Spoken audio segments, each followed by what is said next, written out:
الجبال فدكتا دكة واحدة فيومئذ وقعت الواقعة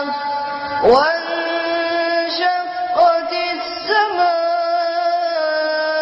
فهي يومئذ واهية والملك على أرجائها ويحمل عرش ربك فوقهم يومئذ ثمانية يومئذ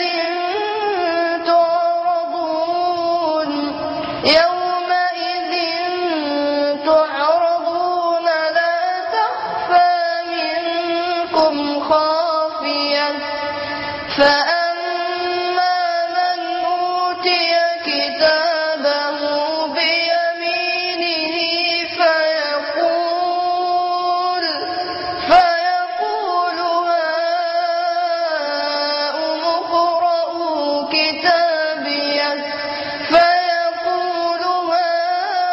هاؤم اقرءوا كتابيه إني ظننت أني ملاق حسابيه فهو في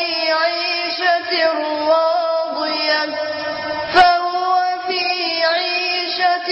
راضية في جنة عالية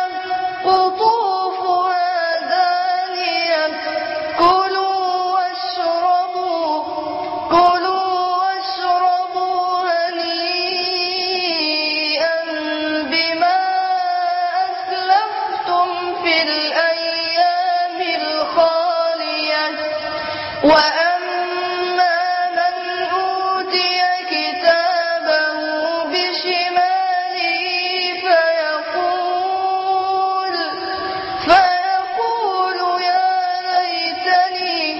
فيقول يا ليتني لم أوت كتابيه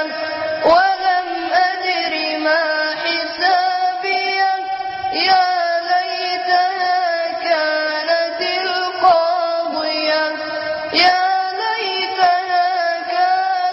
القاضية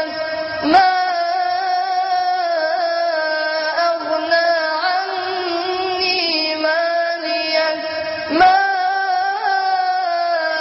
أغنى عني ماليه هلك عني سلطانيه خذوه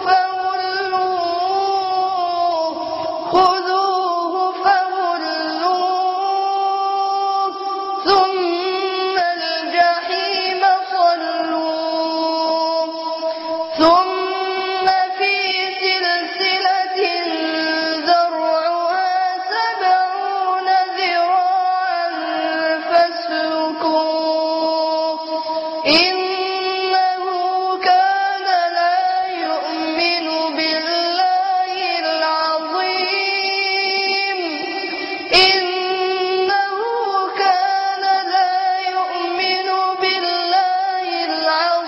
العظيم